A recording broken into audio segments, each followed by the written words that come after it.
I'm Hello. not quite. Hi, I'm not quite home yet, but I didn't want to miss a minute. We're not starting. We're letting people in. It's all good. Can you hear me? Yes. Can you hear Ed Simon in California? Ed. Can you wish No. Ira a mazel tov on the wedding? Oh, Myra, I was going to text you. Mazel tov, mazel tov. Thank you. That was wonderful. I can't wait to hear. Did you walk down the aisle? Yes, I used a cane, but I was able to do it. Yay, girl. And I was also able to dance a bit. Oh, Great. oh my goodness I help gracious. myself. Okay. This is more. So I am one of those people who starts on time because nobody ever cares what time you start. They care what time you end. That being said, I feel like we'll give people 2-minute grace period. Oh, is Ellen? It means I'm going to be with Ellen almost every day this week, right? Yes.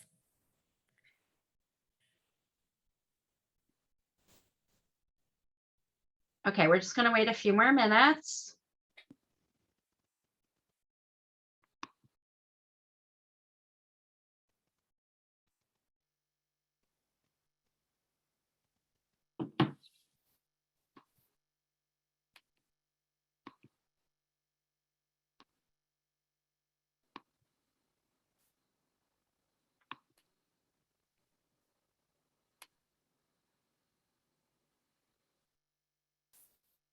Do, do, do, do, do, do, do.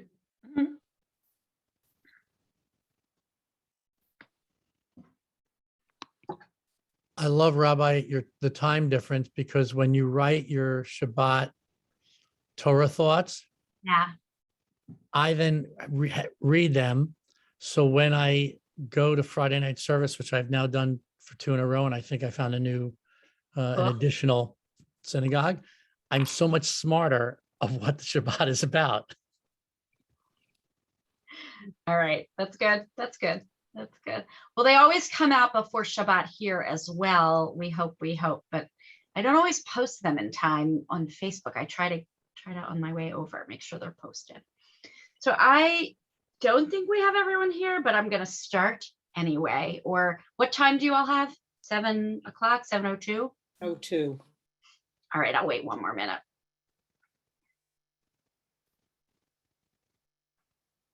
You know, it's very disconcerting when you have a phone, a computer, and a watch, and they all have different times on them. Does anyone else have that?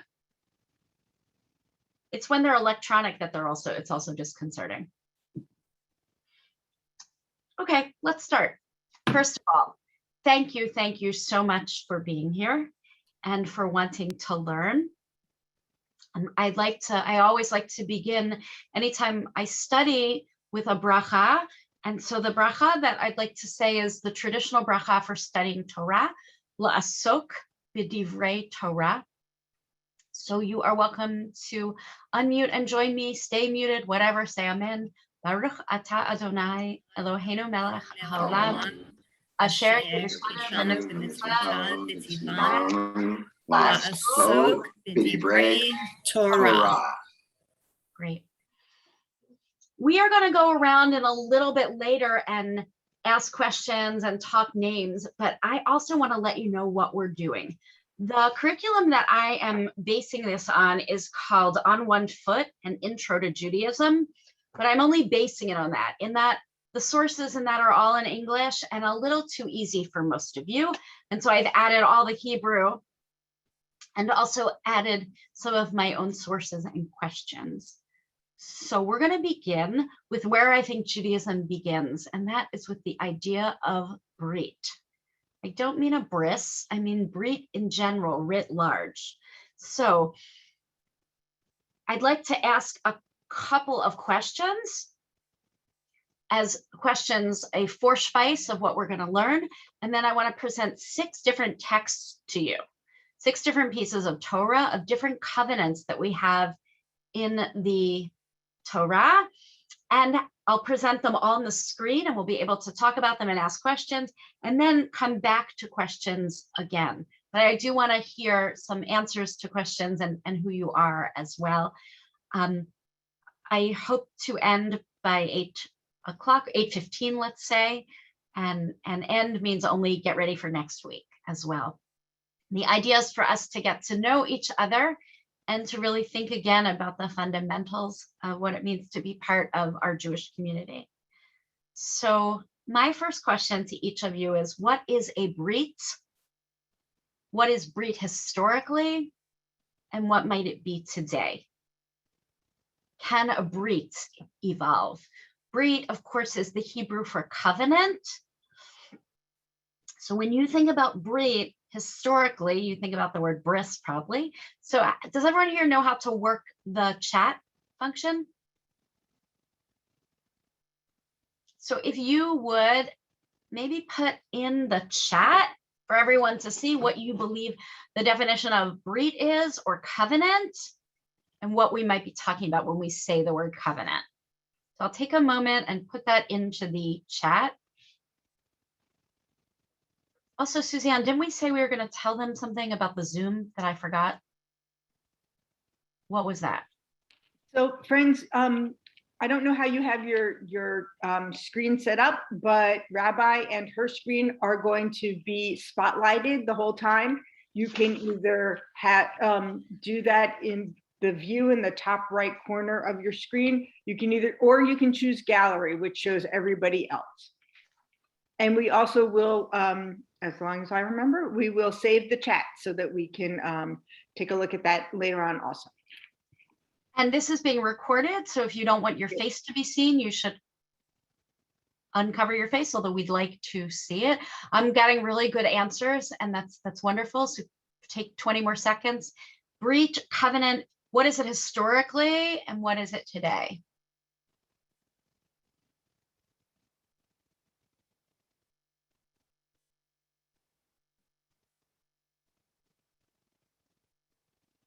Okay, so we hear from Myra, a commitment to a doctrine or belief.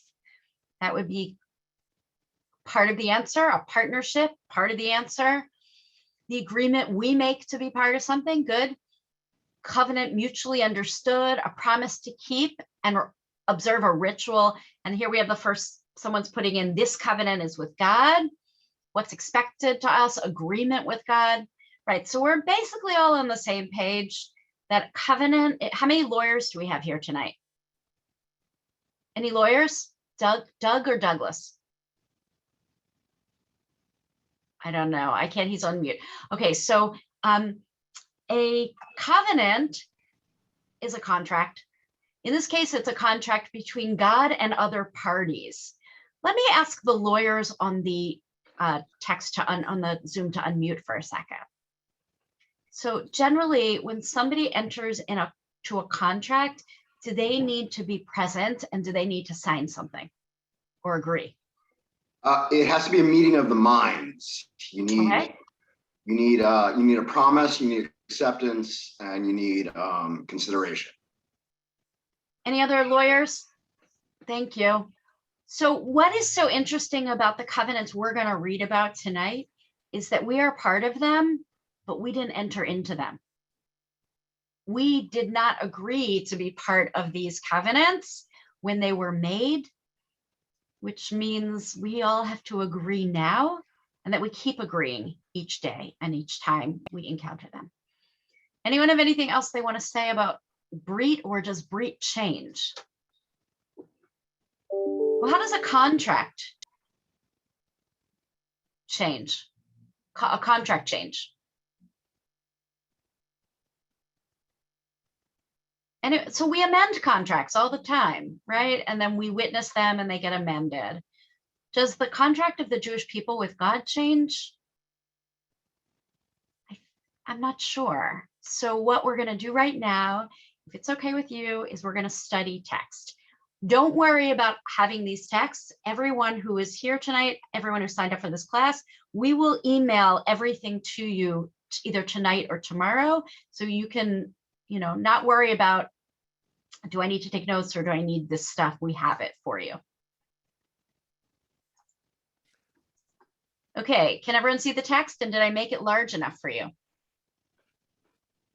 And if anyone wants to unmute so that we can have a conversation, that would be great. Here are questions that I would love for you to have in mind while we are talking.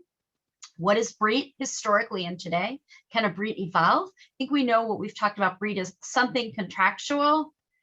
It's something we agree upon. Britot, or covenants and contracts, do evolve. And now what I'd like to ask you is to unmute and ask you to name some of the covenants that you're part of.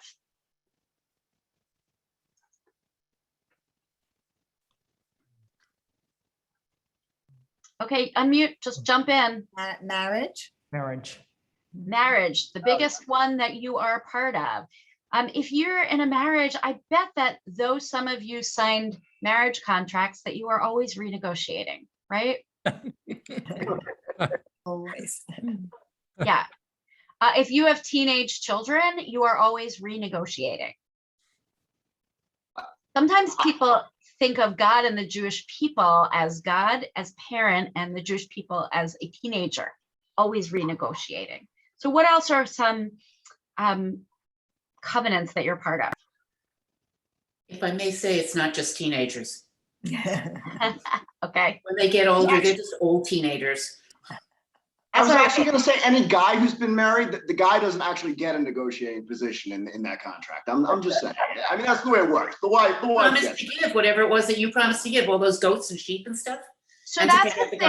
garbage. One of the things that we hope is the gift of feminism to the whole world is that men should have some ability to negotiate as well. We care about your feelings as well. That's what full egalitarianism should be about. Okay, so what does the term now covenantal relationship mean? Yeah, mortgage is a covenant.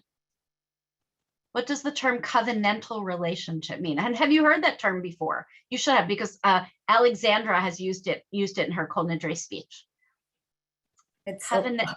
holy, more sacred. It brings the word covenantal adds gravitas to relationship. It's meaningful, deeper, more sacred. Okay. Covenantal relationship could be a sacred relationship. What else? There's more commitment in it. Right. And there's commitment from two different parties, at least. It's not one-sided. It's also not, see if you can tell or think about the difference between the term covenantal relationship and transactional relationship. What would be the difference between transactional relationships and covenantal relationships? Transactional could be one and done. And it's more, I was going to say mundane, but more material. Whereas covenantal you would think of as more spiritual. Maybe, yeah, right? Having a spiritual component. Covenantal is longer term. Transactional can be shorter term. Right, transactional is shorter term, covenantal is longer. Covenantal also seems like it's a deeper relationship. In a covenantal relationship, think about a marriage. You are not all, sometimes you're giving, and that's okay. And sometimes you're getting, and that's okay. Transactional, it's you pay for something, you get it. You pay for something, you get it. Covenantal is long-term because it's about relationship. It's about long-term being part of something larger. Okay, we're going to take one step. How would you describe the word mitzvah? Because all of these concepts are going to come across in what we're going to read. Mitzvah. What does mitzvah mean classically? Commandment. Commandment or obligation. And then I don't want you to answer this now, but these are two questions I want you to think about while we're looking at. How would you think about the word obligation or mitzvah in relation to the idea of brit or covenant? And does the concept of obligation seem positive, onerous, or both? Is obligation, mitzvah, positive, onerous, or both? Right? And how does the word mitzvah, which you hear about all the time, how does it relate to brit, covenant? So don't answer that now. Think about it in your head. And the next and last question before I put the text up again is, why am I starting with the concept of covenant? Why is that the first thing I want to teach? Did you say it's because Abraham made a covenant with God? Abraham did make a covenant with God, and we're going to look at that covenant, and we're going to look at 5 others, a few other covenants that were made. Well, the Israelites agreed to observe Torah. The Israelites, meaning you and me, we agreed Right. to observe. So, yeah. What else? Anything else?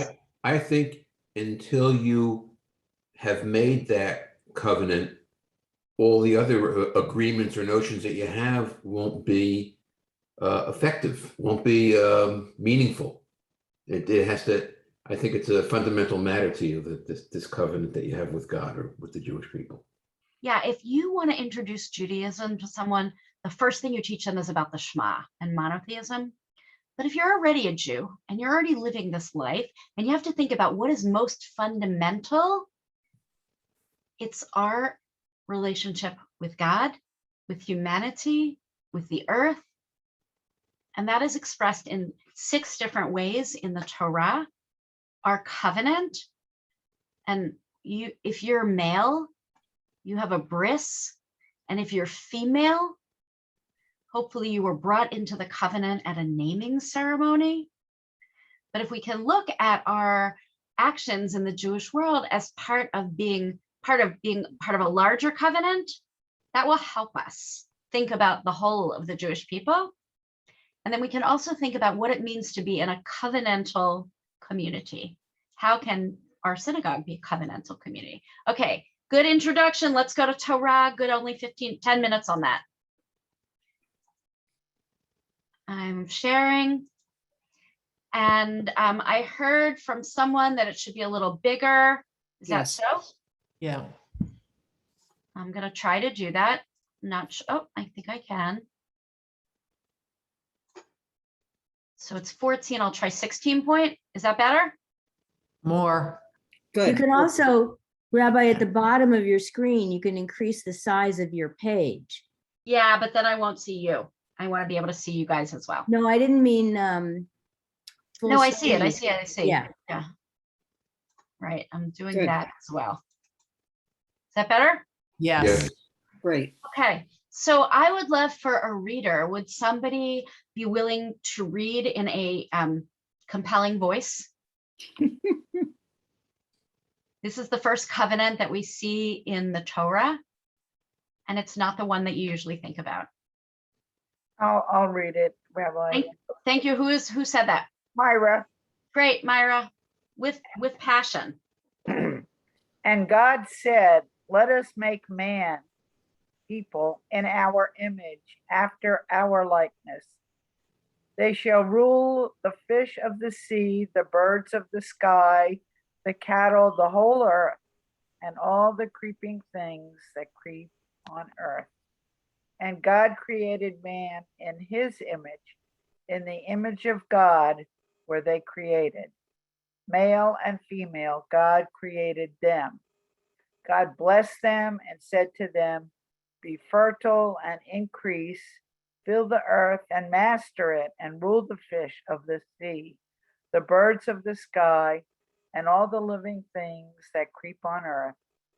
God said, see, I give you every seed-bearing plant that is upon all the earth, and every tree that has seed-bearing fruit. I missed the last part on that. They shall be yours for food. Okay, let's stop there. Thank you for reading. We're going to stop. Who is this covenant with? First. All humanity. Man. So even before that, the angels are involved because there's an us in this sentence. let us make man, or I put people, but let us make humanity in our image. Why is it in the plural? God's talking to the angels at this time. They are part of this creation. They shall rule the fish of the sea, the birds of the cattle, the birds of the sky, the cattle, the whole earth. So who does this covenant involve? Humanity and all of the inhabitants of the earth. Yeah, all of the inhabitants of the earth. And we don't usually think about that kind of covenant, but the Torah in the early verses, and it's interesting to think about that we have not yet in the Torah reading come up to where we are Jewish people. We're still part of the rest of humanity. And in this part of the Torah, we are part of that humanity that is interconnected to birds and fish and everything in the world. And we have a responsibility for it. What are we supposed to do? Increase, fill the earth, master it. Wow, that is a big conversation. What does it mean to master the earth? Our responsibility to care for it and take care of the animals and the earth and be in control of it. Yeah, it's so interesting because so often in classical Jewish history, we are told that it meant master it. You have control over it, right? And in other classical sources that are not Jewish, but of other ancient texts, master meant you are the master over it and what you do says. But we actually think it means what Ellen just said. Ed, are you talking to us? We can't hear you. No, I was just responsibility. Yeah. I think is the key word, really. I mean, master is you're setting rules. Well, God set the rules, but Right, we so- have a pure responsibility to do what's right for humanity, inclusive of nature and animals and wildlife. Yeah, so the very first covenant in the Torah talks about our responsibility to the earth. The very first one, even before anything else. If you haven't seen Ed Simon's great Facebook post with pictures of humanity, not of humanity, of God's earth and how we're destroying it and what's beautiful about it, go look at them. The very first covenant is about how we take care of the earth. I have a question about that. Yeah. This is Fran. Fran. Where do we get this notion that it goes from being master of to responsibility for? It seems to me that this may be one of the places that answers your questions. How does covenant change? That in the original text, I think it is master. I think it does. That's right. V'chif shuha, master. And I think this new idea that we're taking care of the earth and have responsibility for it is a new covenant, is a new interpretation. Right, but new from the 2nd century. Okay, but not what we just read. Right. We didn't create it, like the modern environmental movement didn't create it. The certainly Rashi and all of the biblical commentators in the medieval time knew it, but so did the time of the Mishnah. Our rabbis, our ancient rabbis knew that this was about obligation. They knew that but they also got that from the idea that being a master of something came with responsibility. If you're a master, you saw Les Miserables, right? So you've seen, master of the house. But does the master of the house have a responsibility? Yeah, so even a slave master in the Bible has responsibility. And so it morphs by the time of the Mishnah, by the time of the 2nd century, into, you can't control something without taking care of it. But you're right, it does evolve. And that's one of the ways we see it evolve. All right, I'm going back to the text. Anyone have any comments about it? No? I know I'm going back and forth. And next week, if you'd like, I can email stuff to you beforehand and then not share. But, this way everyone can see it. But I have to get to it.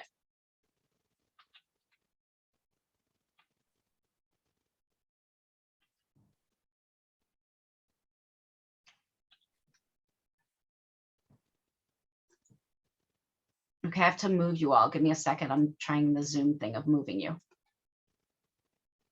Myra, you want to keep reading? And to the animals? Yes. And to all the animals on land, to all the birds of the sky, and to everything that creeps on earth, in which there is a breath of life, I give all the green plants for food. And it was so. Okay, so what's God's part in this covenant? Providing. Providing food, providing vegetation. Great, keep going. And God saw that God had made and found it very good. And there was evening and there was morning, the sixth day. Okay, so the last part of this covenant is something that doesn't have to do with covenant, but something that I always want to bring about and talk about, which is, and God saw that all God made was very good. This is an idea that we speak about often, which is and don't do an F up. Hakarat hatov. It is the concept of identifying what is good. So as a spiritual practice, I encourage each of us to find a good in each day, because when God creates 7 days of creation, God finds at least one thing in each day of creation to say, this is good. So too, each day we can end our day with doing hakarat hatov. This is good. This is something good in the world that I did. This is something good in the world that my partner did, my child did, my friend did. Hakarat hatov. Okay, so the first covenant is to be in God's image and also to be in relationship with the rest of the earth. And you're right that it changed. It wasn't originally maybe the text was to conquer the earth, but really it's to be the master of, or the parent of, or make sure that this part of creation is able to continue. What's the very next covenant? We just read about it last week. Noah, the animals.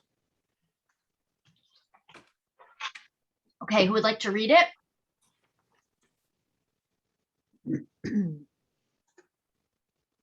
Can someone volunteer to read the Rainbow Covenant, which is Genesis chapter 9? Can you make it bigger? Didn't I make it bigger? No. That's small again. Yeah. Okay. Okay, hold on. I can't see it now. Let me do it differently. Mm-hmm. Doing everything at once, and I will make it 20.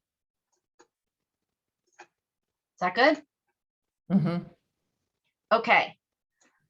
I will now establish. Who's reading? I'll read, Fran. Thanks, Fran. I now establish my covenant with you and your offspring to come. And with Stop for a second. What is different about this covenant that would not work in your lawyer's office? Your future offspring. Yeah, this is I, God, am establishing this covenant. It doesn't talk about you yet. Right, it's my covenant. My covenant, but usually covenants have to be mutual. A covenant is you each agree to things, but this is God's covenant, and I hope God's saying, I hope you agree, because I'm obligating you, and not just you, but your children's children's children till today. So that's odd and different. Okay. Who else is this covenant with? And with everything living, and with every living thing that is with you, birds, cattle, and every wild beast as well, all that have come out of the ark, every living thing on earth. Wow. So again, the covenant that we see, the first covenants in the Torah, are not only with people. We have a covenant to be with animals and vegetation and the earth as well. I'm not sure that we always think about that being part of Torah, but this covenant comes way, way before the covenants of the Jewish people. Okay, keep going, Brad. I will maintain my covenant with you. Never again shall all flesh be cut off by the waters of a flood, and never again shall there be a flood to destroy the earth. God further said, this is the sign that I set for the covenant between me and you and every living creature with you for all ages to come. I have set my bow in the clouds, and it shall serve as a sign of the covenant between me and the earth. okay, there's something different about this covenant than about the one we read before. Can you figure out what it is? Well, I know God's role in this covenant. What's yours? Would you put the text back up again, please? I wanted you to think about it and listen and Okay, and never be able to, mind. and be able to see each other, but okay. It's fine. No, it's okay. I'm doing it.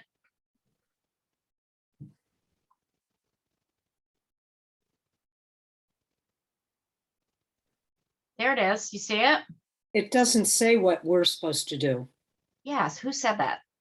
Lynn, Yeah, it does not say what our part of the bargain is. So what do the classical commentators say about this? Well, this is the shock. God is in, because what has just happened to the world? He's flooded it. Yeah, God. Noah didn't argue to save everybody else. He just thought it was overwhelming. Right. God destroys everyone. And we think that God's in shock. Look at what I've done. I will never do this again. And there's nothing that you, humanity, need to do. You can be nuchschleppers. You can be terrible people like the generation of Noah. You just have to exist. I'm not going to destroy the world again. I often joke, God doesn't have to destroy the world again because we're doing it for God, right? Is the reference, I put my bow in the clouds? It's a rainbow. The reference is to a rainbow, that the rainbow is seen as the sign of the covenant that God makes to never destroy the world again. But in essence, of course, the rainbow just shows that the rain has passed. So this difficult time of flood has passed. And it may flood again, but you'll see a rainbow because God's never going to destroy the world fully. Dave. Isn't there a degree of arrogance that man writes these words in believing that God can do whatever God wants to do, and that God created all this and God could take it apart anytime God wanted to, and yet God has created a covenant that he won't do this again? So is the arrogance on God's part or my part? Man's part.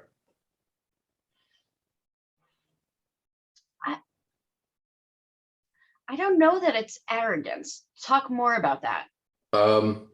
That it was an apologetic, I'll never flood the world again. And yet many of the prayers talk about, I am, and all that will tremble before me, that God is mighty, and yet I will never do this again. Right. That is the interesting piece. So what I would say to that is those prayers, they're written by us. Right.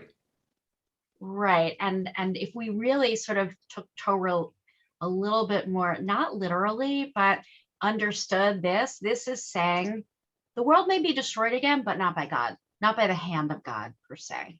Okay.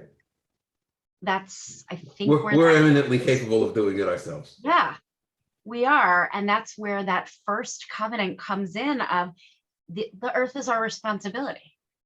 Okay, we're going to go to the next covenant. I'm ever mindful of the time so that we get to all 6 of them. Unless, does anyone have anything else to say about the rainbow covenant and what it sort of means for you and what you understand about it? I have one comment which doesn't really fit into this introduction to Judaism or whatever, but it just brought to mind the whole concept of the rapture, which is in, the Christian religion, and how does that fit with this idea, or how do they put them together? But we don't have to discuss that. It's just what came into my mind. It's so interesting. We can put that in the parking lot. And I think that the Christians got that actually from a study of the book of some of our prophets, right? So they're more prophetic texts which talk about that kind of destruction. Oh, okay. But I do think that there is something to the idea that the great redemption, even in Jewish text, happens after a time of great sadness. So there is a concept. That's why this is an introduction for Jews who are already Jews and know what's going on a little bit. the idea of the Messiah coming is something we don't talk about often, right? But we maybe sing about it. There is an idea in classical Jewish writings called Chevlei Mashiach, the sufferings of the Messiah, and all the suffering that will happen to the world and the Jewish people before the Messiah is able to come. It's a classical Jewish view that of course, Jews are going to write something about this because our lives were terrible, right? Just go through Jewish history. It's Jerusalem being conquered 21 times. The Middle Ages, the Crusades, the pogroms, the Shoah. We have a bad Jewish history. So it would be important for us to have a narrative that whenever things get really bad, that's when the Messiah is coming. We call it the birth pangs of the Messiah. I think that's a little bit akin to their idea of the rapture. The world gets really bad, and then the redemption comes. I think they got that from us because we had this understanding of the birth pangs of the Messiah before Christianity was born. And a lot of their views, as you know, are just transferred from Christianity, changed a bit, and then they become theirs. So I think that's where the rapture comes from. Good. Moving on. Move on. Can I say, this is Frank. Hi, Frank. I know this has been discussed a lot elsewhere too, but the notion of free will comes into this covenant, in my opinion. Absolutely. God says, I'm not going to wreck the earth, but I'm going to create you guys and you're going to wreck the earth. So, or he may, or she may, or not know that. No gender, God may, yeah. Yeah. So I'm a little bit concerned about making a covenant with an unreliable partner. God being the unreliable? Both ways. Yeah, I mean, that is such an interesting idea to think about. None of this works, and Judaism doesn't work without that concept of bechira chofshit, of free will, right? You know how we talk about today that converts are called Jews by choice? It's hogwash. We're all Jews by choice. Each one of us has to choose to be Jewish every day, especially in this society. Each one of us chooses to be in or be out by our actions, by our affiliations, by our covenants that we make of our actions in our communities. But you're right. Frank, you're absolutely right. We are unreliable partners, and God seems to be an unreliable partner. Certainly with destructions happen, right? On the high holidays and on all of the other holidays, we stand up in front of the ark and we chant that God is Adonai, Adonai, El Rachum Vechanun. God, you are compassionate and understanding, and you remember and you take care of us. Can you imagine what it must have been like to chant that in Auschwitz?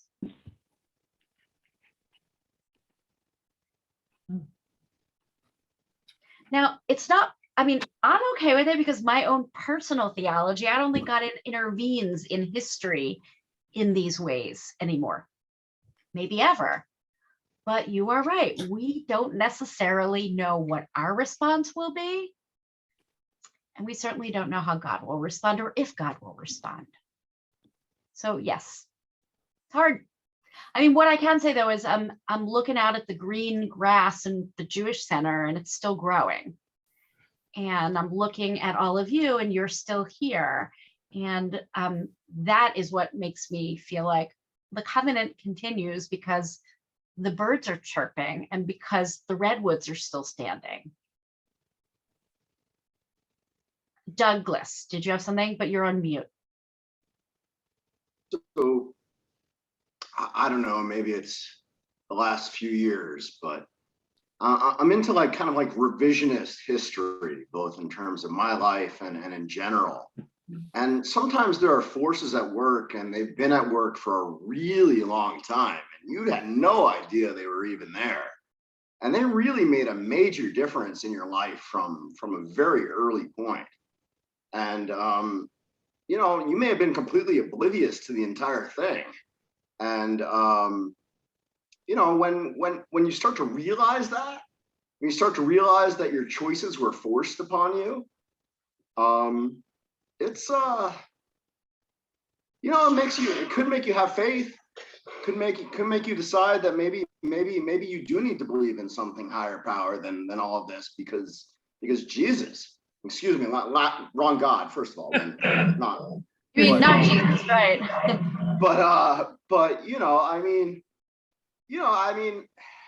feel like I spent most of my life like with my head in the sand, and now that it's out of the sand, like I wish I'd never picked it up out of it. I wish I had never picked it up out of it. I'm just saying. So yeah, and certainly the last several years have made it hard for folks and hard for people to have a sense of faith, maybe. But on the other hand, as you said, right. On the other hand, as you said, it's easier sometimes now. We know how big the world is. Sometimes there's not all that much else left. Yeah, and you know that phrase that Christians use often, give it up to the Lord? It's actually a pretty Jewish idea. The Jewish idea is, though we have free will, there is very little we control. I think those very little we can what? Control. What can you control in this world? Yourself. That's it, your own behavior. That's it, nothing else. Your reactions, your behavior, but not much else. So yes, I do believe that. By the way, I do believe that more people are thinking about faith now during the pandemic and thinking about what it means to live in a community. Okay, I'm going to the next covenant because I want to get to the Jewish ones. Though we often think that these covenants, that the Jewish covenants supersede, they're the ones we talk about. The covenant of Sinai, which we're not doing next, is the one we always talk about. But I feel like these two covenants that we spoke about already are really important. The covenant of how we live in the world and how we relate to the earth, all the creatures in the world, our resources, that too is covenantal. Okay, I'm going to share screen. And by the way, I want to just stop for 1 second. Does anyone have any objections, questions, don't like anything, want to share something? Okay, you can also always put something in the chat. So this is the covenant that we will read. It was, I think, my second Torah reading that I learned. Lech lecha me'artzecha mimoladetcha mibeit avicha el haaretz asher araka. Here's the covenant. Ve'esecha l'goy gadol ve'avarchacha ve'agadla shemecha ve'heyei bracha. Who will read this beautiful covenant?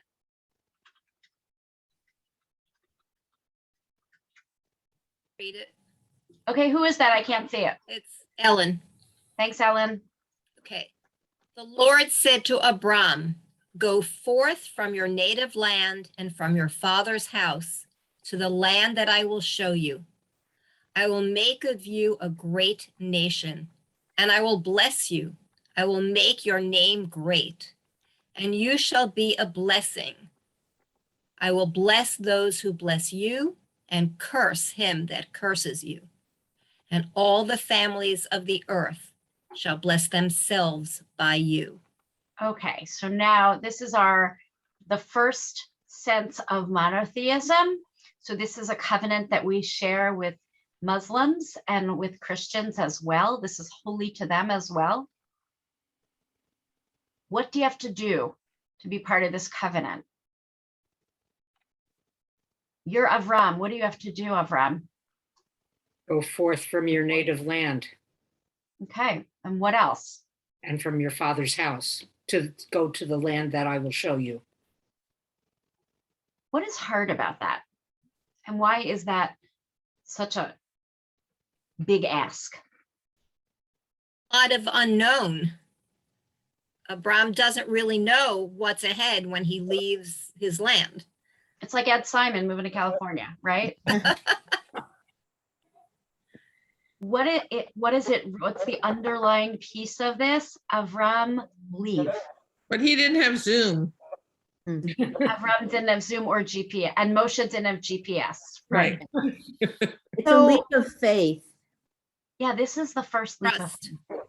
faith. This is about trust. And this is about making a change. This is You become monotheists, you become believers in God when you actually make some sort of sacrifice. Now later we'll build a whole sacrificial system, but this is the first sacrifice. Leave what is familiar. Have any of you done that? Have you left your, yeah. How did that feel? Someone hasn't spoken. How did it feel to leave what your parents' house, what is familiar, go to somewhere totally new? Scary. Scary. Who said that? I've done it. It's difficult. And It's it takes difficult. a lot of It's courage. scary. Takes courage and faith that things will work out. That's it. Faith that things will work out. So that's how it's a leap of faith. And that's how it's, look, all you have, Jewish people, all you have, monotheists, is this God. This God. Yep, jump in. I would argue it ties back to where you started, that it's a covenant that you've now agreed that I will follow you blindly, essentially. I will do this sacrifice by leaving what is comforts of home to a foreign land, to a foreign place.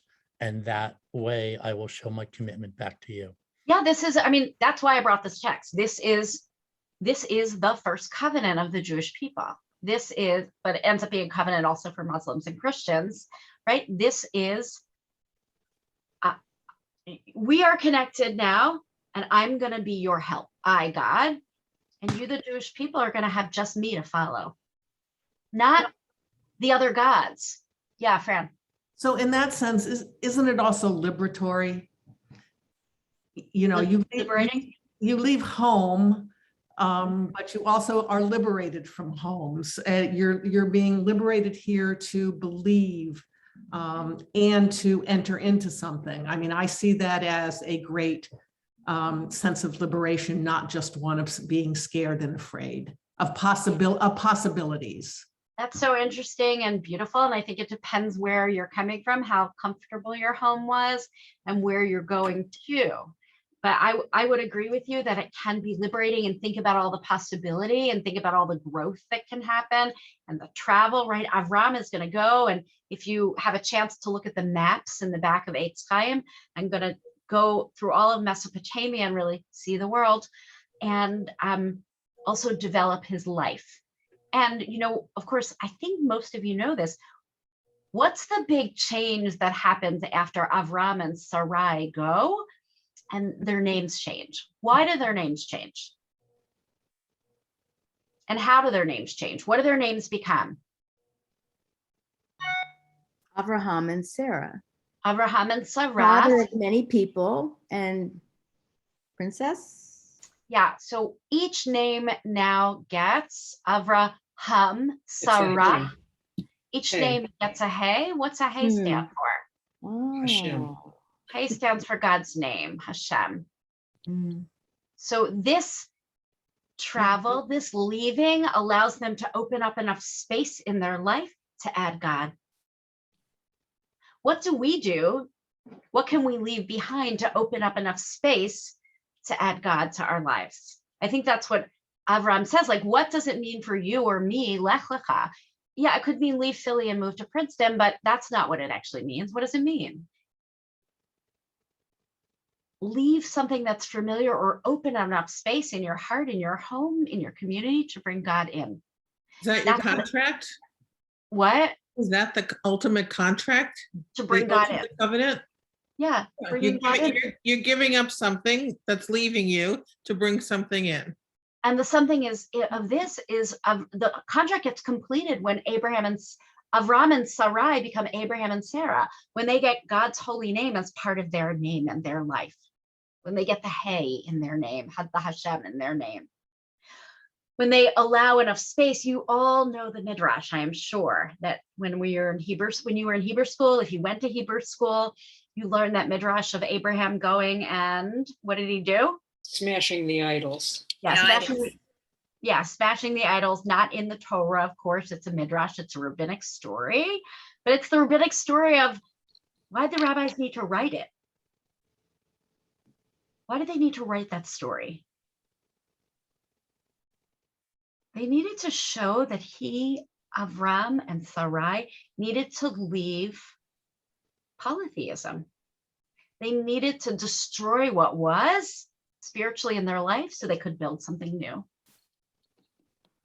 I often find that if, I don't know, do any of you have more than the 24 hours in the day that I have?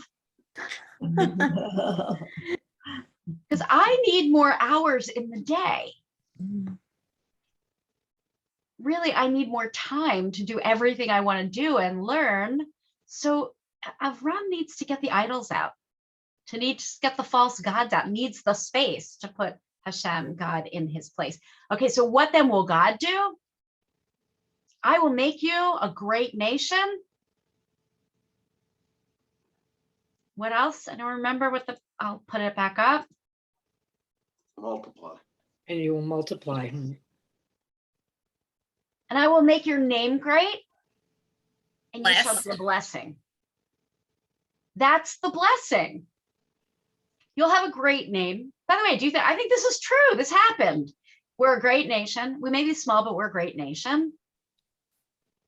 And your name will be a blessing, a standard by which blessing is invoked. So very, very interesting that I think the first part is so interesting that Avram you need to leave something behind in order to bring God's spirit in. Before I go to the next and probably most important, does anyone have anything to say about this incredible Lech Lecha? Go out of your native land, leave behind assumptions that you had, open up some space for God's name and place in you, and then you'll be a blessing. How do you do this covenant today? Change our routines, be open-minded.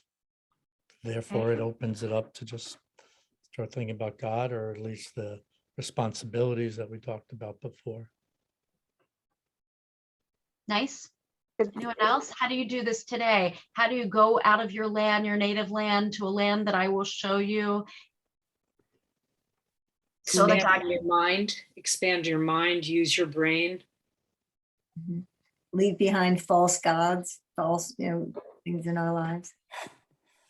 yeah, not only false gods, but what is untruth. Yeah. Okay. Anyone have anything else before we go to the next text? I fixed them up to 3. So if anyone asks you what the basis of Judaism is, after tonight, you'll be able to say covenant, right?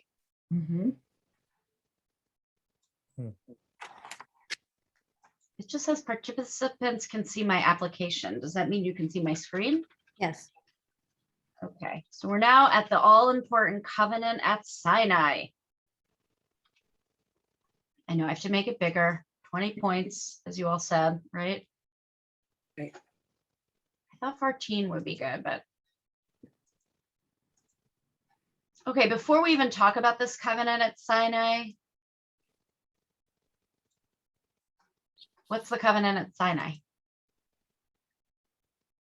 And commandments. And you the commandments. We're now being commanded, but when you read it, think about it's payback. There's some payback in this one. You'll see when we read it. There is definite payback. We are paying God back. Okay, who would like to read the Exodus with a full voice? I'll read it. Thank you.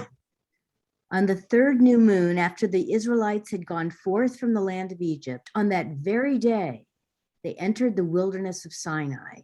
Oh, by the way, how crazy is that? They've been wandering for 3 months and they haven't even gotten to Sinai. Keep going. Having journeyed from Rephidim, they entered the wilderness of Sinai and encamped in the wilderness. Israel encamped there in front of the mountain. And Moses went up to God.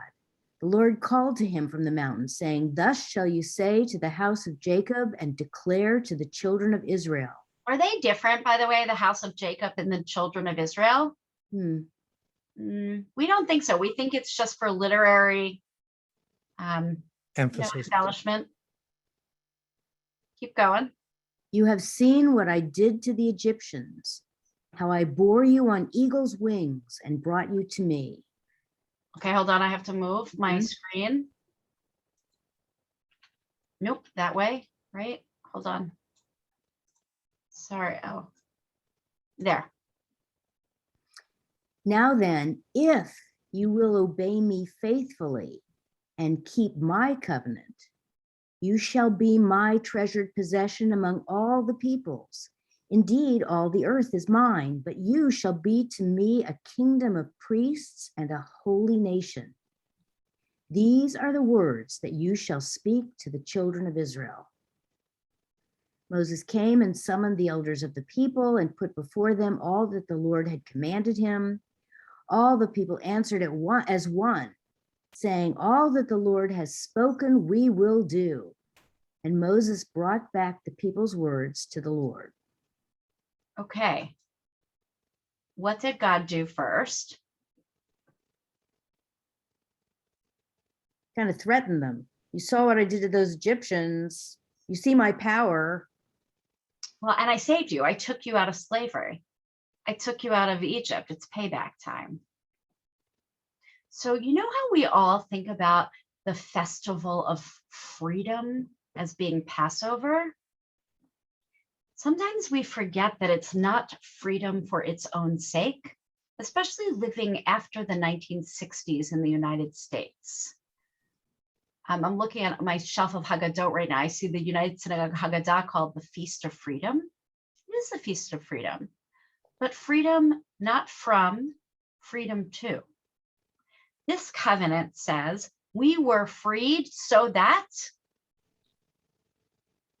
we could see that kitty cat. We were freed so that we could go to Mount Sinai and become God's treasured people.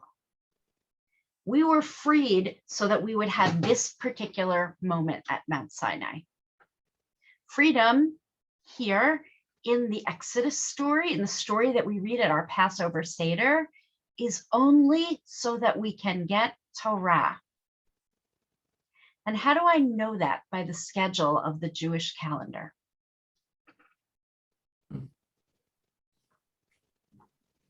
What happens the second night of Passover at your Seder towards the end? Elijah comes both nights. We say counting the Omer. That's right. Oh, Yeah. counting the Omer. We say a bracha and we count the Omer. And we are counting from the two events that are intrinsically linked. Passover has to have Shavuot. You don't just get freedom from slavery, you get freedom for Torah. So Passover comes, and 7 weeks later, we stand at Mount Sinai, and we say, thank you, God, na'aseh v'nishma. We will do, and we will understand all of these mitzvot. That too is one of the foundational beliefs of the Jewish people that sometimes we don't get right in modernity. Passover is not only about freedom, it's freedom to be Ovdei Hashem. It's freedom to serve God and freedom to do mitzvot and serve the Jewish people and God. It's clear in this text, and we can go back and look at it again. How many of you sort of are okay with that? Or is this a new concept for you? Or is it any issues with it? New to me. New concept. Okay. I mean, there's the question of weren't we, okay, so it was articulated that we are a chosen people at Sinai. And I guess maybe not before. Right. But our whole Torah up until that point, you know, is a concept of the Jewish people. It's not like we don't have rules or. No, that's actually the first real mitzvot come about in the book of Exodus. I mean, there's some other mitzvot, like you should increase, you know, pru or vu, increase the world. But real, if you want to study mitzvot, you begin in the book of Exodus. And look, we read that earlier covenant. Lech lecha, go out from your land and you will be a great people. But the foundational part of the Jewish people is when we leave Egypt. We become a people and not a clan when we leave Egypt. We go in as a family. We enter Egypt with Joseph's sons. We're a large mishmash of a family. And we leave with a sense of peoplehood.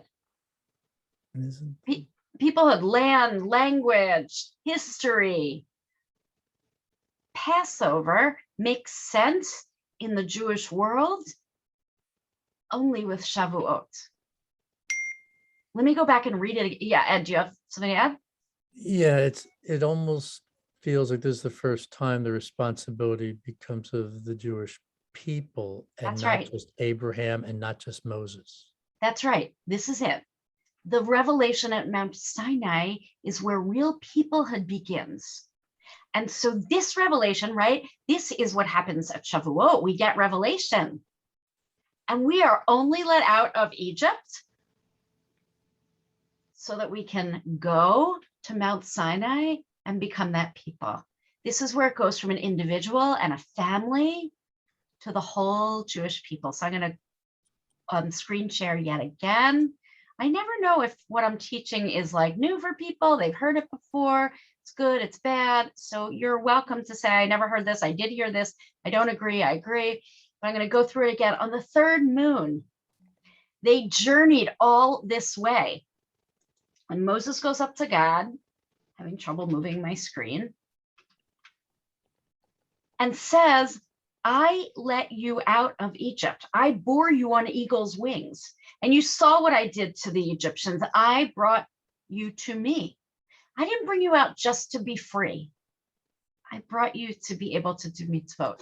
And it says, okay, I'm going to the Hebrew. Okay,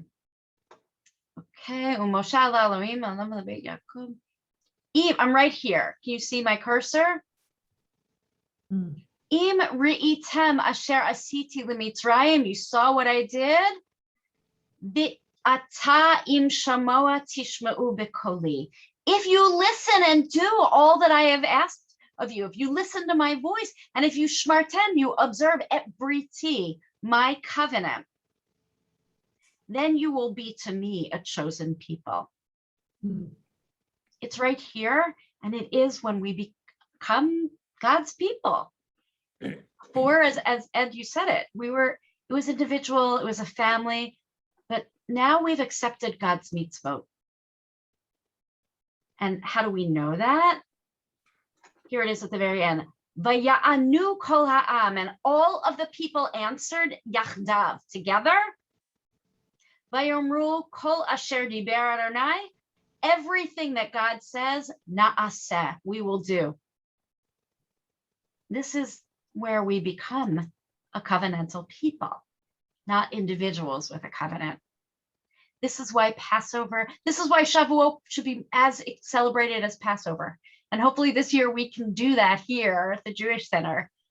This is about saying to be the Jewish people means to live in covenantal relationship, to listen to God's voice, which in the Torah means to observe commandments. Dave Saltzman, and then we're going to the next one because I'm trying to get you out in 10 minutes. Yeah. Then my question will be very, very useful. I don't know very much about many Jewish holidays in any great depth, but I think the absolute nadir of my knowledge would be Shavuot. And I've always heard the name, and I never really heard anything that you said tonight. So this was all very revelatory to me. Okay, I didn't know good. any of this. It's the holiday of revelation. So let's do some crowdsourcing on Shavuot. It's called popcorning. So everyone shout out a fact you know about Shavuos. I just used the Yiddish of it, Shavuos, or the Shavuot. Eat dairy. You eat dairy. Why do you eat dairy? Anyone know? No wonder I hate this holiday, my allergy. Anyway, go ahead. Yeah, it's not good for the lactose intolerant Jewish people. So usually I put out lactate when I'm at Shavuot. So why do we eat dairy? And honey. The milk and honey. There are many. Because the Torah should be sweet on your mouth. So milk, honey, Torah should be sweet in your mouth. Why else? What else? Shavuot. We're all teaching each other. What? Study all night. Yeah, that's a Study great, all that's, it's a Kabbalistic newish meaning like 600 years. So Kabbalistic tradition to stay up the whole night and study Torah, which I hope we'll do here. It was easier when I was younger, but we'll do it. Okay, what else? What are we celebrating in Shavuot? Well, when I Mhm. teach Torah. about it to the little kids, I teach about the 10 Commandments, receiving the 10 Commandments. Sure. And that's what we all teach and we talk about. But really what we're celebrating, or what Heschel talks about, is that we are celebrating revelation.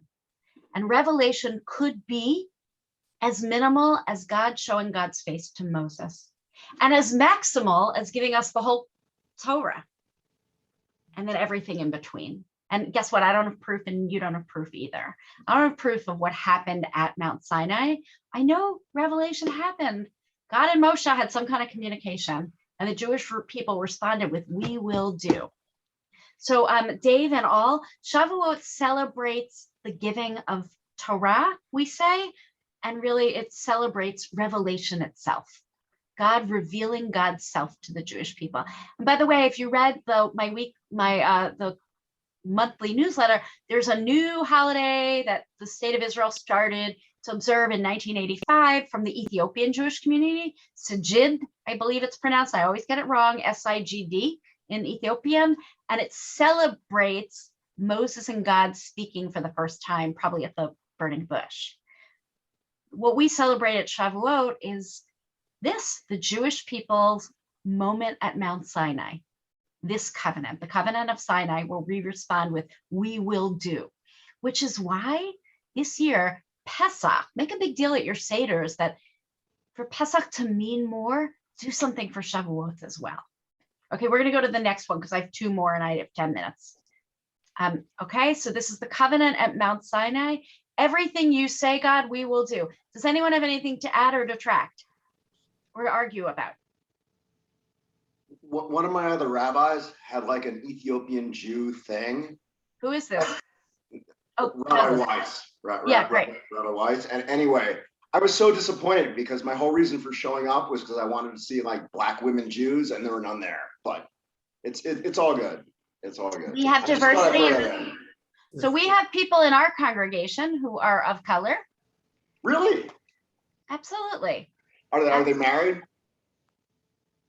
Their children. They're children. Yeah. And we have some grown folks, but the Jewish community is 15% of color in this country. So, and if you want to learn more about it, we are happy to talk about it another time offline. But yeah, the Jewish community is 15% at least of color in our country. At my old shul, there were lots of folks of color. And in addition to those who are from Ethiopia, there are folks from all the Arab countries in Africa as well, and people who convert. So we have a diverse Jewish community, and we're lucky for that. It was just a bad joke. I'm sorry. Okay.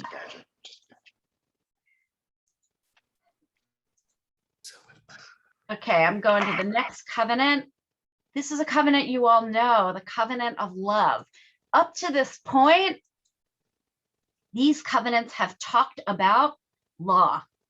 You shall do, you shall observe my mitzvot, right? If you listen to me, then you'll be my people.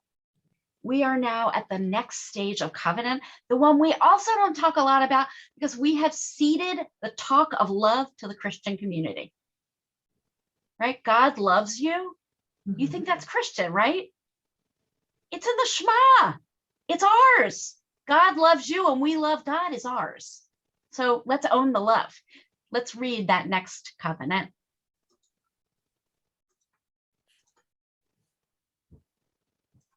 I have to move you all. Sorry, I'm not the best Zoomer. I mean, I'm a good Zoomer. I'm just trying to move you. Okay.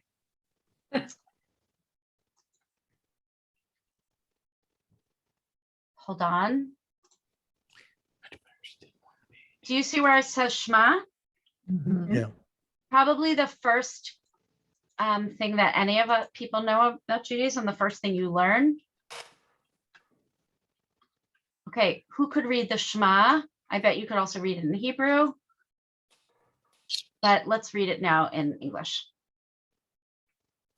You shall love the Lord your God with all your heart and with all your soul and with all your might.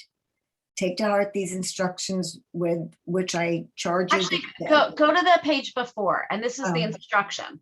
Oh, sure. That's right. And this is the instruction, the laws and the rules that the Lord your God has commanded me to impart to you, and to be observed in the land that you are about to cross into and occupy, so that you, your children, and your children's children may revere the Lord your God and follow, as long as you live, all God's laws and commandments that I enjoin upon you, to the end that you may long endure. Okay, so give me a summary, someone else who was listening. What is the instruction? V'zot ha-mitzvah, hakurkim v'mishpatim. Here are the commandments, the laws, and the other laws that you are being commanded this day. Mm-hmm. All of this is for so all generations. Yeah, and it's so that your children and that all generations will know and revere God. It's so that all of it is so that we will have a love of God. Okay, obey. Go to obey.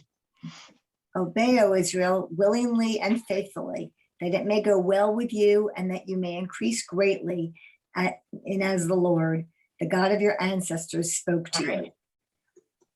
Okay, hear, O Israel, the Lord is our God, the Lord is alone. The Lord alone. Yeah, the Lord alone. Yeah, so we translate it that way because that's actually the real translation. We say the Lord is one, but one or alone, either way, it's that the Lord is singular. They're not multiples.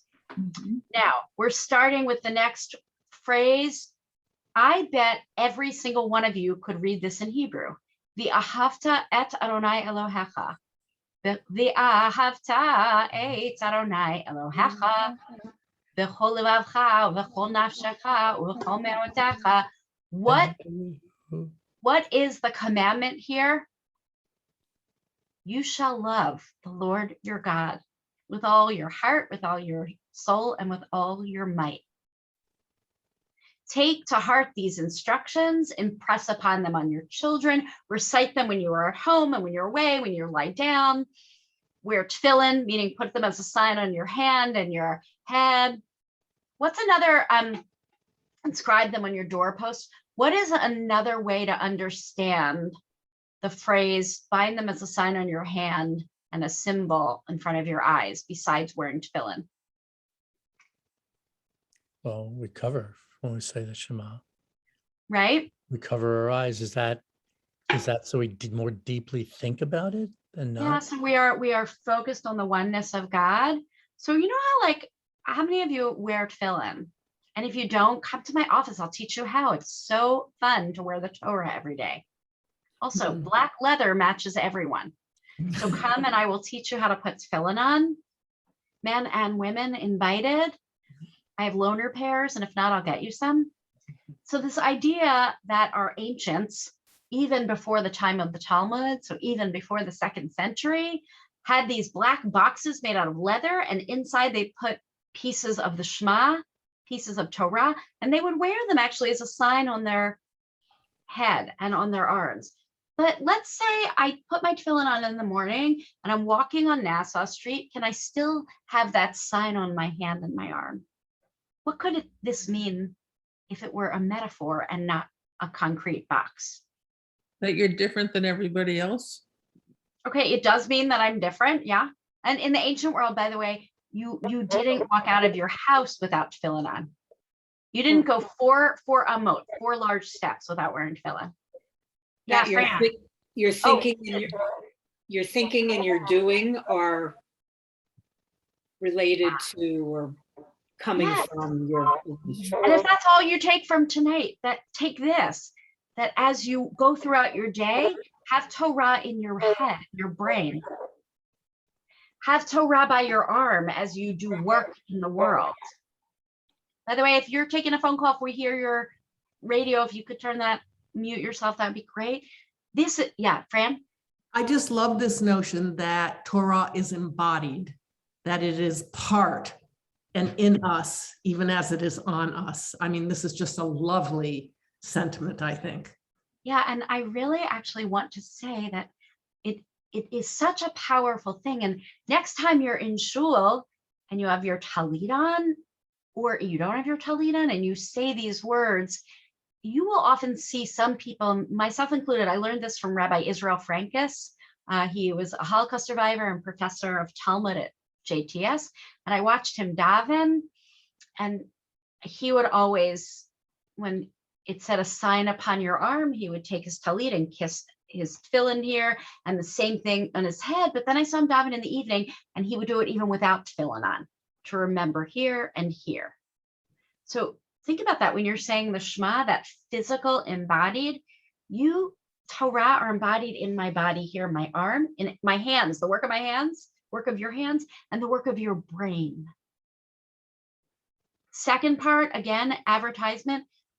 Come learn how to put tefillin on. It will be the mitzvah that you never regret learning how to do. And if you haven't put a talit on yet, there's nothing like enwrapping yourself in tzitzit and feeling that sense of God's love, being enwrapped in tzitzit. And if you're embarrassed to do it publicly, come to my office and I'll teach you privately. What is the main mitzvah here? It comes from the word v'ahavta. What does v'ahavta mean? Shall love. To love. You shall love. Love the Lord your God. We don't talk about love enough. Next year, high holidays. Can't do all one first year, but like love. That is the central message. Love the Lord your God. And don't let it just be a Christian message, because it's in our Torah and it's in this covenant. Love the Lord your God by going back to the first covenant, loving the earth, loving the fish, loving humanity, loving your neighbor down the street who you don't like. That's the harder one, right? Yeah. What about, I'm sorry. What about using the word obey? I don't see it in front of us now, but like the paragraph before loving it willingly was obeying. Yeah. Obey. So Ushmartem, observe. The Hebrew is observe. Oh. Ushmartem, you should observe.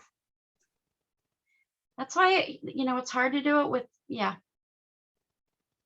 Okay, I know I've kept you a little bit long, but I am going to do this last one. Give me 5 more minutes. You stand, this is in Deuteronomy, so I'm going to the end of the Torah. The 5th book of the Torah is a recapitulation of the first 4, just in more beautiful literary language. You stand this day, all of you, before the Lord your God. All of you, your tribal heads, your elders, your officials, all the men of Israel, your children, your wives, even the stranger within your camp. By the way, there's one offensive piece in this for the modern, that I just read. What is it? All the men of Israel. Well, yeah, because it's all the men of Israel and your wives. They're there, but they're in their own category. I always wonder about, what about the women of Israel who aren't wives? But they're there too. I think this is just a literary device. The children precede the wives. Yeah. Even the stranger within your camp, from the wood chopper to the water drawer, everyone, to enter into the covenant of the Lord your God, which the Lord your God is concluding with you this day, to the end that God may establish you this day as God's people and be your God, as God promised and swore to your fathers. Abraham, you saw that. You saw the Abraham's covenant. God said, I will make this covenant with its sanctions, not with you alone, but with those who are standing here this day and those who are not with us this day. You were entered into a covenant without being asked. Twice, unless you're a Jew by choice here, twice. What are the first 2? What are they? First at Mount Sinai, and then when you had a baby naming or a bereaved. You were entered in the covenant twice without being asked. How do you show that you're in the covenant now?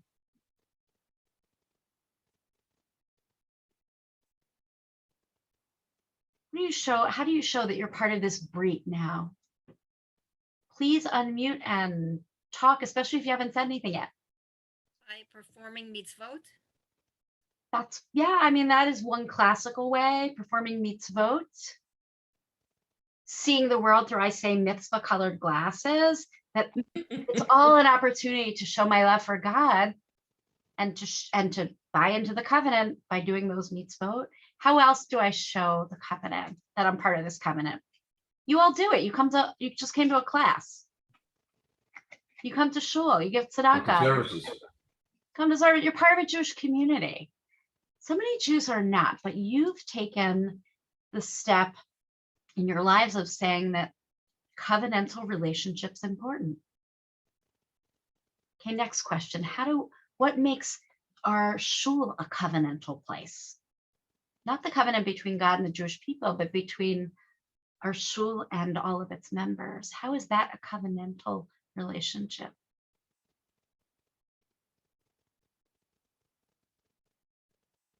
And there's caring for one another, some sense of responsibility for the well-being of others. We care. It's a central Jewish community. We create a central Jewish community. You know what I think about it often is that, here's a way to think about it. So Hebrew schools lose money in every synagogue in the United States, right? They are lost leaders.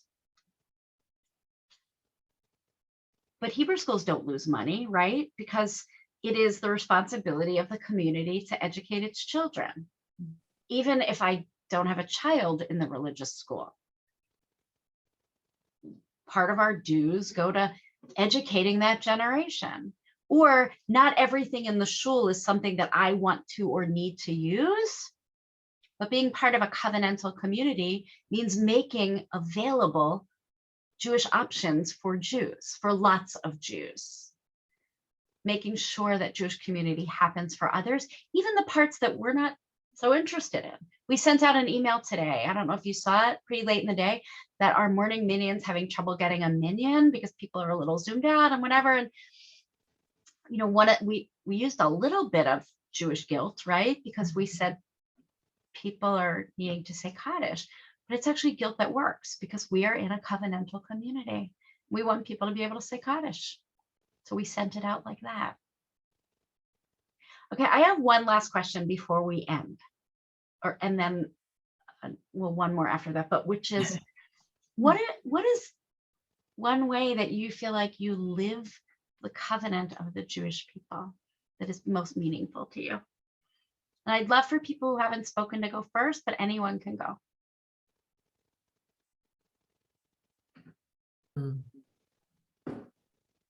Judy, you're muted. Judy Leopold. Whoops. I suppose it's just being part of a Jewish community where we share values and help each other and care for each other and follow traditions. Right. Following traditions and being part of the community. Anyone else? I get the most fulfillment of helping others in the community. Helping others. It's always been a driving force. Anyone else? Linda? Oh, yes. Sorry about that. I unmuted, I unvideoed. I would say mine is feeling very strongly committed to being a member, an active member of the synagogue at large, but also the Jewish community, but mostly being a member of the synagogue and I feel very responsible to take on an active role and really contribute. Anyone else? Yeah. You're unmuted. Yeah. I'm going to add something. Can you hear me okay? Yes, we hear you great. We put up a sukkah every year. We've done it for 20 years. And we did it when my kids were still in high school, and the first year they slept out. And as much fun as the sukkah has been to have friends over, it's also been fun to have neighbors who don't know very much about Judaism come over. And I've often had somebody come over, have a cup of coffee with me and talk a little bit. I always have I have the etrog and the lulav, talking about the holidays to other people who are not Jewish is also, I find that very interesting. It's sort of the same as when you have a Passover Seder and your kids invite somebody who's not Jewish, and everybody becomes more serious and wants to teach everybody else. So when you have those experiences, when you bring somebody in who's really not knowledgeable, probably they're not Jewish, it also forces you to think a little bit more about your own holiday. It forces you to be more knowledgeable, to be a teacher, and to be able to explain something to someone else. And I find that worthwhile. Really, thank you. And I love Sukkot as well. Fran. For me, it is studying Torah in community. Beautiful. Okay, who else? Yeah, Myra. For me, observing Shabbat with the community is a great gift, and I love to be present in person. Lately, it's been on digital format, but being part of the Shabbat service and also taking the day of rest to contemplate or study or be outdoors adds greatly to my feeling of belonging. Yeah. So I want to invite you to think also larger in the coming weeks and think about our ability to be part of this covenant as a way of seeing the world through mitzvah colored glasses, through the glass of obligation, through the sense that everything we do in our Jewish lives and our lives is a mitzvah. When you are out there doing your social justice work, that is a mitzvah. When you are out there, that is you observing a mitzvah, a covenant with God. When you light Shabbat candles, that is observing a mitzvah. When you are learning Torah or Hebrew, that is you observing a mitzvah. And there's a great saying, in our tradition, mitzvah goreret mitzvah. Doing one mitzvah leads to another. Labriut. And the performance of mitzvot, or being part of that sense of covenant, of observing mitzvot, right? As that Shema just said, if you follow my commandments, if you obey my mitzvot, then you will be this people to me. It's not that you won't be a people, I think. It's that the more mitzvot you do, the more you will feel part of this covenant. The more we involve ourselves in acts of mitzvah, the more we will feel connected to God, the more we will feel connected to the Jewish people and to holiness. I want to really thank you for staying on an extra 15 minutes. I want to say a few things. One, you are welcome to email me with suggestions, questions. I hated it. I like it. I don't like it. It's all good. I want to hear it. You are welcome to invite more people next week. Next week, I'm doing Cliff Notes to the Bible. What is this book? And does anyone know what the term Treyasar are? Tune in next week to learn what Treyasar is. They're the 12 minor prophets, Treyasar. And between now and then, pick your favorite prophet. If you've been in Shul the last 2 weeks, you've heard who mine is because I've said it in the last 2 weeks. I thank you so much. I can't wait to be with you again next week. And I am also planning on teaching a Parsha class online. One afternoon a week, probably 5:30 to 6:15. Is that a time that works for people? I thought pre-dinner. So I will, for Ed Simon, it'll be 3:15. It's all good. So this first class, Baruch atah Adonai Eloheinu melech haolam shehecheyanu v'kimanu v'higiyanu hazman. Can I put a plug in for you? Yeah. It's personal, but it's for the community here. So if you've been following services on Zoom, I encourage you to go as a community to the Jewish Center. Go together. 2 weeks ago felt a melancholy, what have you. I was enjoying Zoom. Obviously, I can't go to the Jewish Center right now, but I went to the services here. I had such an overwhelming feeling being with community, hearing everybody's voices, singing, joining in as a mitzvah by singing, knowing the prayers. I encourage you. It's an amazing, wonderful feeling. It is, but I also need to also say, if you're in any way immunocompromised, immunosuppressed or anything, it's okay to stay home. We are still gonna be Friday nights outside, just bundle up so that people who can't be inside can also join in. And so this whole series is, I hope it wasn't too elementary for you all. Is it too elementary? No. Right. It's supposed to be a refresher intro course to Judaism, where today we learned about this idea that it's all based on covenant. And covenant means we got to do too, not just God.